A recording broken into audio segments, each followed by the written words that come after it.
नमस्कार सभी को स्वागत है मेरे यूट्यूब चैनल पीयूष मिश्रा 13 पर। और आज हम बात करने वाले हैं वेद व्यास के महाभारत का जो 77वां विषय है कर्ण का जन्म रहस्य, उसके बारे में आज हम बात करेंगे।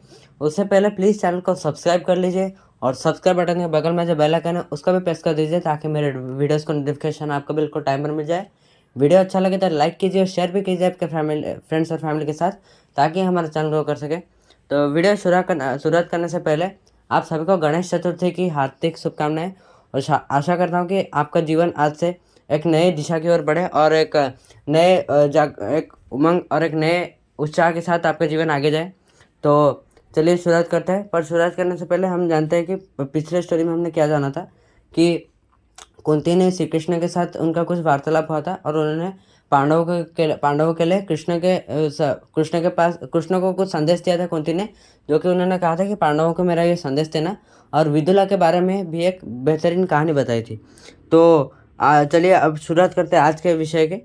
तो श्री कृष्ण की जो शांति चेष्टा थी वो असफल रही और उन्होंने कुंती देवी को प्रणाम किया और भीष्म, विदुर और बाकी कुरुश्रेष्ठ से विदाई लिया और उपप्लव्य नगरी की ओर चल दिए। पर वहां जाने से पहले उनकी कर्ण के साथ भेंट हुई थी और उन्होंने कर्ण के साथ एक शांत जगह में बातचीत की थी और वहाँ पर उन्होंने कर्ण को अपना जन्म रहस्य बताया कि किस प्रकार जन्म हुआ था उनका। और उनकी माता मतलब सच में वो कुंती उनकी माता थी, ना कि राधा। और वही बात कृष्ण ने बताई और फिर उन्होंने कहा कि कृष्ण का परामर्श ये था कि कर्ण पांडवों के पक्ष में होकर सारे संसार के राजा बने, पर कर्ण ने वो अस्वीकार कर दिया। और कर्ण ने आगे कहा, मधुसूदन, दुर्योधन एक ही ऐसा व्यक्ति है जो मेरा मित्र है और उसी ने मुझे अंग देश का राजा बनाया था।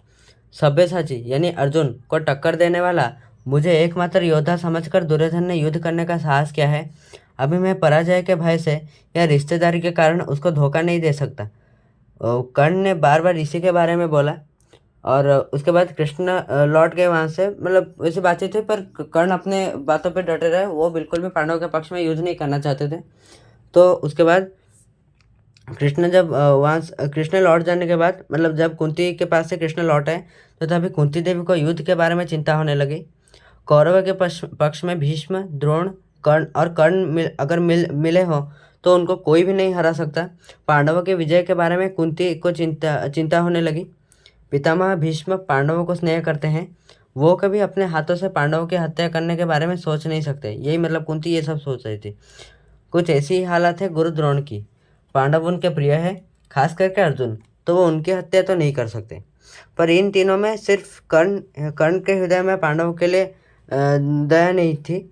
दुर्योधन कर्ण के बल से ही पांडवों के साथ युद्ध करने का साहस कर रहा था और अभी कर रहा था। और कर्ण तो बहुत बलशाली और वीर योद्धा है। दुर्योधन को संतुष्ट करने के लिए वो अवश्य मेरे पुत्र को मारने में हिचकिचाहट नहीं करेगा। तो कुंती देवी ने यही सोचा और उनके मन में एक ख्याल आया कि जो भी हो, कर्ण मेरा पुत्र है, पांडवों का ज्येष्ठ भाई भी है। अगर मैं उससे जाकर समझाऊँ तो वो अवश्य मेरी बात मानेगा और पांडवों का पक्ष लेगा। कुंती जब पहुंची तब कर्ण गंगा नदी के किनारे वेदों के मंत्र का उच्चारण कर रहे थे। जब कर्ण ने उनको देखा तो मतलब उनके मुंह को तो नहीं देखा क्योंकि कुंती वहाँ पर मुंह छिपा कर बैठी हुई थी। तो कर्ण को लगा कोई आई है। तो तभी उन्होंने कहा कि यानी कर्ण ने कहा कि सारथी अधिरथ और राधा पुत्र कर्ण आपको प्रणाम करता है। मैं आपकी किस प्रकार सेवा कर सकता हूँ, आदेश दीजिए। तो कुंती ने कहा, तुम्हें आदेश देने का हक तो सिर्फ तुम्हारी माँ राधा का है। तभी कर्ण ने कहा कि वो मेरी माँ से भी कहीं अधिक है। जो सब काम मुझे जन्म देने वाली माता को करना चाहिए था और जो प्यार उनको देना चाहिए था वो मुझे मेरी माँ राधा ने दिया है। मैं अब भी सोच रहा हूँ कि वो कैसी माता है और उनके साथ ऐसा क्या हुआ था कि उन्होंने खुद अपने बेटे को त्याग दिया था। तभी कुंती ने कहा कि मैं तुम्हारी माता की व्यवस्था जानती हूँ। और तभी कर्ण ने भी यही पूछा कि आप कैसे मेरी माता की व्यवस्था को जानते हैं। तो कुंती ने फिर कहा कि क्योंकि मैं ही वो माता हूँ, विवश माता हूँ। तुम राधा और अधिरथ के पुत्र नहीं हो, तुम सूत पुत्र नहीं हो, तुम सूर्यपुत्र हो और मैंने ही कन्यावस्था में तुम्हें प्राप्त किया था। तुम्हारे जन्म कुंतीभोज राजा के गृह में हुआ था, इसलिए तुम क्षत्रिय कुल में जन्मे हो। हे पुत्र, सूर्य के द्वारा दान किया गया इस कवच और कुंडल के साथ तुम्हारा जन्म हुआ था और सूर्य ने मुझे वरदान दिया था कि तुम तेजस्वी और बलशाली बनोगे। तुम अपने माता और भाइयों को नहीं जानते थे, इसलिए तुमने दुर्योधन का साथ दिया है। हे कर्ण, तुम अपने माँ और भाइयों के पास लौट आओ। अर्जुन के साथ मिलकर पांडवों से छीना गया राज्य लौटा लाओ और खुद राजगद्दी पर बैठ जाओ। अधर्म के विनाश के लिए कर्ण और अर्जुन मिल जाओ और कृष्ण और बलराम के जैसे कर्णार्जुन नाम भी सारे संसार में प्रसिद्ध हो। मैं यही चाहती हूँ। अगर तुम दोनों मिल जाओ तो संसार में ऐसा कोई कार्य नहीं जो असंभव हो। हे पुत्र, तुम अपनी माता का यही इच्छा पूरा करो। कर्ण ने अपने माता का यही इच्छा सुनकर और अपने दुर्योधन के प्रति निष्ठा के बारे में सोचकर वो चिंतित हो गए, पर उन्होंने खुद को रोककर कहा, माता, तुम जो करने को कह रही हो वो बिल्कुल भी उचित नहीं है। मैं क्षत्रिय कुल में जन्म होकर भी तुमने मुझे क्षत्रिय के अधिकारों से वंचित किया है, पर आज तुम मुझे क्षत्रिय धर्म के बारे में कह रही हो। तुमने मुझे जन्म देकर भी मुझे अपने स्नेह से वंचित किया है। मेरे असहाय शिशु अवस्था में मुझे तुमने नदी में बहा दिया था, पर आप अभी अपने 5 पुत्रों के हित और भविष्य के बारे में सोचकर मुझे अभी पुत्र कह रही हो। हे माता, जिन्होंने मेरी रक्षा करके मेरा पालन पोषण किया है, मैं उनको कैसे त्याग सकता हूँ। राधा मेरी माता है और अधिरथ मेरा पिता, क्योंकि उन्होंने मुझे माता के स्नेह और पिता का देखभाल दिया है, वो ही मेरे माता पिता है। और हे क्षत्रिय माता, दुर्योधन ने मुझे राजपद और वीरों का समस्त सम्मान दिया है। आज धृतराष्ट्र के पुत्रों ने इस संकट के समय में मुझे नाव बनाकर आश्रय लिया है, और अगर इस अवस्था में मैं उनको छोड़कर चले जाऊं तो सारा संसार मुझे गद्दार कहेगा, और मैंने जो उनको सहायता करने का वचन दिया था वो वचन टूट जाएगा और मेरे वीरता को लोग धिक्कार करेंगे। मैंने दुर्योधन को युद्ध के लिए प्रेरित किया है, और पांडवों के साथ उसकी शत्रुता जितनी है मेरी भी उतनी ही शत्रुता है। मैं आज ये सब भूल कर कैसे पांडवों के साथ मिल सकता हूँ? क्या मैं दुर्योधन के साथ ऐसा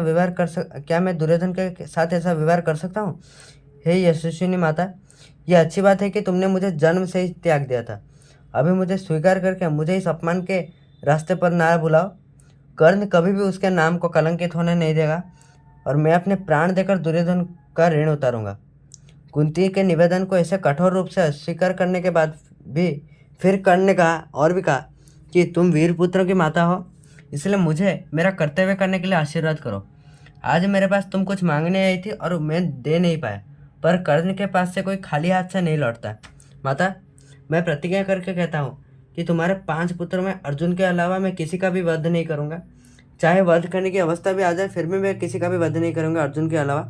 इस युद्ध के शेष में या तो कर्ण रहेगा, नहीं तो या तो अर्जुन रहेगा। चाहे जो भी हो, तुम 5 पुत्रों की जननी रहोगे।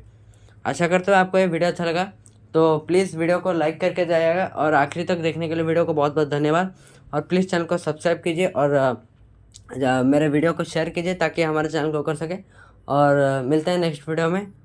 नमस्कार।